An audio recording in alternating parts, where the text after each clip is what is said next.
इसलिए बहनों एफआरएस जैसे एफआरएस कार्यक्रम लागू किया गया तो एफआरएस काम जब शुरू किया गया हम लोगों ने डायरेक्टर को कितने बार लेटर लिख कर दिए कि पहले जो व्यवहारिक कठिनाई है पहले इस कठिनाई को दूर किया जाए, हमें मोबाइल दिया जाए और हमें प्रशिक्षण दिया जाए, इसके बाद हम काम करेंगे।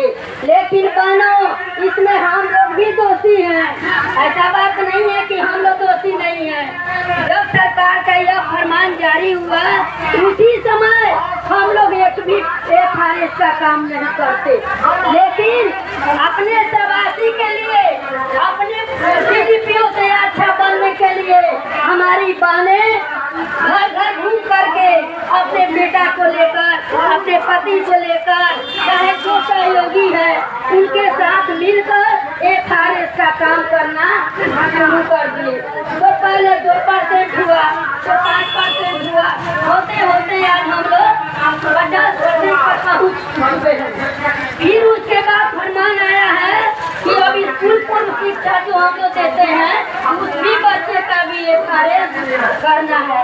तो बहनों इसमें दोषी हम लोग भी हैं, ऐसा बात नहीं है कि हम लोग इसमें दोषी नहीं है। सरकार का कहना है कि आंगनबाड़ी सेविका सहायिका सरकारी कर्मचारी नहीं है, तो फिर हमसे सरकारी सेवा क्यों लिया जाता है? बीएलओ का काम कौन करता है? जो सरकारी कर्मचारी है बीएलओ का काम वही करते हैं। जनगणना का काम कौन करता है?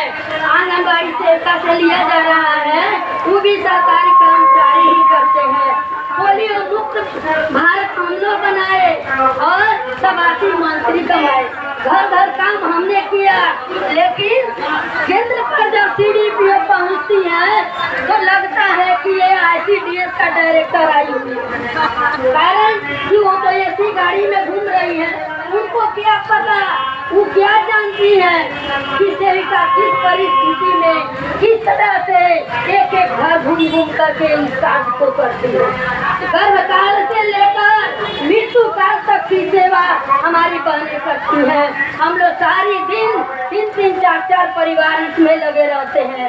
इसका कारण क्या है कि उनको कम पैसा में अच्छा मजदूर मिला हुआ है काम कराने के लिए।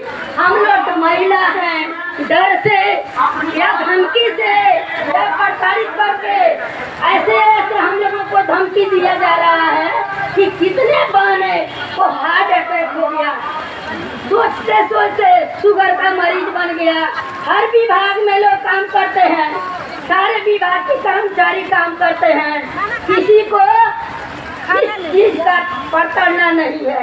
इस तरह से दुखी होकर कोई नौकरी नहीं करता है। लेकिन आईसीडीएस में आंगनबाड़ी सेविका सहायिका एक काम करके घर पहुंची तब तक दूसरा का हाजिर तुरंत आ गया, आपको ये काम करना है, जल्दी आइए। बहनों यही हरियाणा में आईसीडीएस का CADA मिलता है आंगनबाड़ी सेविका को। कारण कि बीएलओ पे मीटिंग में बुलाया जाता है, ऑफिस में बुलाया जाता है, हम लोग अपने मानदेय से ही भाड़ा किराया देते हैं। लेकिन इस नीतीश सरकार को यह भी सुनाई नहीं दे रहा है, दिखाई नहीं दे रहा है कि हर राज्य आंगनबाड़ी सेविका सहायता को दे रहा है ग्रेच्युटी। बहनों सुप्रीम कोर्ट का आदेश है ग्रेच्युटी का।